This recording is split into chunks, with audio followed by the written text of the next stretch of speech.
What's up, cool people? I'm Matt Conroy, and so much for there being a gap in the topical videos. Maybe it'll happen after this one. I don't know. But anyway, I wanted to address a thing that I've been seeing amongst my Christian acquaintances on social media, or even people that I don't even know personally who are professing Christians on social media. And I think the overall thing I really want to address that I have a problem with is just the sense of division. Like I know a lot of people kind of take issue with the idea of cancel culture and stuff. And yet within the church there seems to be a very prevalent strain of cancel culture, particularly among the more conservative Christians, really, directed at some more liberal Christians, for lack of a better way to put it. Like, I've seen many of conservative backgrounds and even particular denominations, or at least their background is like that, where they will call out certain pastors. Like, I'm just going to use Stephen Furtick as an example, where, they said this thing, where they believe this thing, that means they're not really Christian because it goes against this particular theological point that is held sacred by very many. And it's just, I don't know. I don't think it's right, is essentially what I'm getting at. Because, there are some things sometimes where people kind of deviate from great theology, but, I mean, we're all flawed and human. We'll make mistakes like that. Even some things that we talk about, and in some cases even preach, might not be the greatest theology. There might not be a whole lot of backing for that in the Bible, but not everything is in the Bible. Like, the Bible says nothing about gun control. Maybe about self-defense, but not specifically gun control. Guns were not invented until 1,000 years plus after the Bible was not only written, but, codified. And, there were all the councils and things like that to decide what should and shouldn't be in the version of the Bible that we mostly see now, and different things like that. There was all that time before guns were invented and things like that. Also, I mean, when it comes to the whole cancel culture thing, I mean, yes, you can call out a particular theological point that someone makes that you believe is wrong, and that's fine. But, labeling people heretics for these things, I just think, I'm having flashbacks to when The Shack came out as a movie, because people were crying out heresy, especially on the more conservative end of the Christian spectrum, whenever that movie came out. It's literally labeled as a work of fiction. Come on, people. But that's a different matter. Whenever it comes to people preaching certain things, I think there are times when we have to look a little less at the specific theology of what they're saying and look a little bit more at the intent on the whole. Because while there might not be a lot in the Bible regarding things like self-care, someone who would preach or teach or talk, whatever, about self-care is, basically trying to encourage people not to overwork themselves or to, take care of their own mental health. They're trying to be helpful, is what I'm really getting at here. So, going all cancel culture on those who would promote self-care, at least in a general sense, I don't think is helpful to the broader church, because you're crying out and essentially canceling or banishing or exiling a whole train of thought that might actually benefit some people just because you're more focused on your theology than you are about the intent of what's being said. But anyway, to get kind of a little more specific with this, where I've seen a lot of this almost cancel culture within the church is in discussions about the election and whether or not people should vote Democrat. Specifically, what will be mentioned is the idea of abortion, and saying that if you're going to claim that you're a Christian, you absolutely could never vote Democrat because they're pro-abortion, and abortion is absolutely evil, and by voting for these people, you're essentially promoting a despicable act and the proliferation of that act. And, I mean, there's some slight truth to be found in there. Yes, abortion, certainly in the vast majority of cases, I would argue, is bad, because it's murder of the unborn. So whenever it comes to, talking about politics and voting for certain politicians and whatnot, yeah, okay, it's a good idea to try and vote for people who are at least not super pro-abortion. But realistically speaking, most of the conversation isn't even on abortion as a whole. There's a lot of the focus that's specifically on Planned Parenthood, and that's just one organization that deals with abortions and such.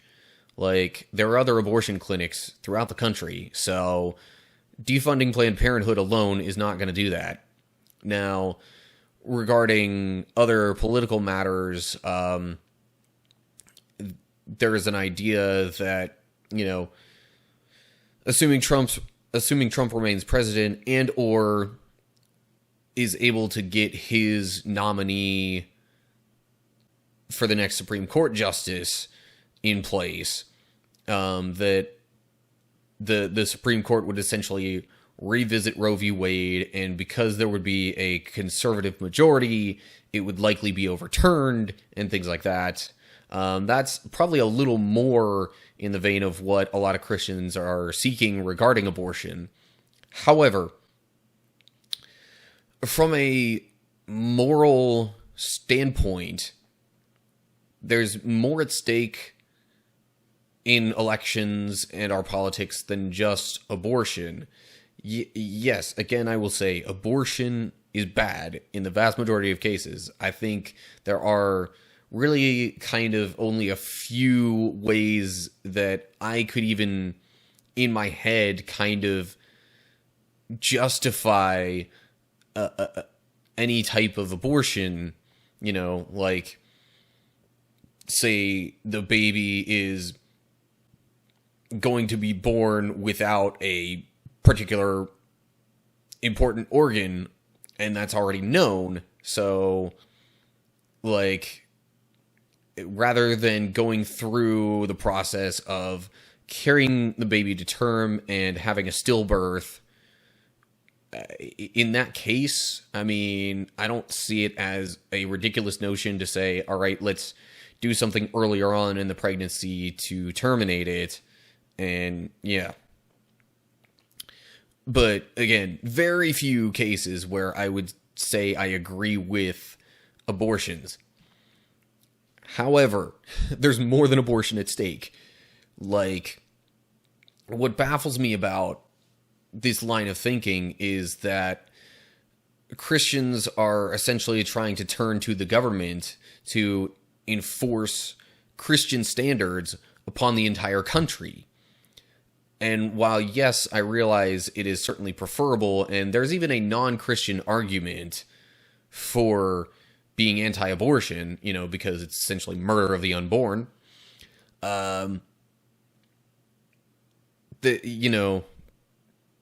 There's a little more to it than that. Like, you're essentially trying to have the government dictate to other people who don't believe that they can have abortions. And if we're gonna tout the idea of our country being a free country with separation of church and state and different things like that, realistically, I don't know if, again, this is another one of those matters where, like, my politics brain and my religion brain are kind of at odds. Because my religion brain says, okay, ultimately, as much as we can, we want to try and have Earth mirror what we would see in heaven. We want Earth to mirror what the Bible says on how we should live. And yeah, I'm fine with that notion of wanting to promote such ideas. But again, it kind of comes at odds with the idea of our country being a free country that has freedom of religion and freedom of speech, free choice on a lot of matters, and, essentially, not promoting a particular religion's beliefs or morals. So if we're going to engage with the world, I mean, what bothers me most about this idea of people being so hardcore on this matter of you cannot vote Democrat because they support abortion, it comes back to that whole cancel culture thing. It's causing division within the church just because there are other things that people want to address besides abortion that they view as more important that would cause them to vote Democrat. And basically saying that these people, because they view something else as more important regarding a particular election, that those people are not Christians. And I think, again, no matter how misguided you might think someone is with thinking the way that they do, saying that they're not a believer just because they would vote a certain way due to one specific issue is kind of outlandish to me, because there are other issues at stake. There's, there are issues of racism and violence and all sorts of other things, climate issues, but kind of looking one step back on this whole idea, it's as if, again, it's as if some Christians want the government to enforce a Christian moral standards, a set of Christian moral standards on non-Christians. And I don't think we should reasonably expect that. Jesus didn't even expect the government to enforce God's standards on non-believers. There were multiple occasions in which he said, even the pagans or even the Gentiles or whatever do XYZ, saying that, okay, yeah, there's even some kind of broadly accepted morally good stuff that non-believers do anyway. And Jesus usually takes that notion and takes it a step further in order to, separate God's people from the rest of the world. But in any case, I should probably get to the main point I'm actually trying to get to here, because we shouldn't expect it to be the government's job to enforce a Christian standard on non-Christians. The job of the church really is not to enforce Christian standards on non-Christians. So why would we want the government to do that? When it comes to other fellow Christians, yes, the church should definitely be looking out for particular moral standards and looking to uphold those and correct believers if necessary regarding those standards. But the church's job isn't even to hold non-believers to the same sense of morality. So if that's not the church's job, why do we expect it to be the government's job? That makes no sense. And another thing that really bothers me about this kind of thought process that people seem to be using regarding abortion and whether or not you should vote Democrat because of abortion, it says that the government should enforce some morals, some Christian morals, but a lot of these same people will say that the government should not tax us more, or shouldn't even tax the rich more, because, you know, it's, again, they use the political view on that rather than the Christian moral view. As Christians, we are called to give generously as we are able.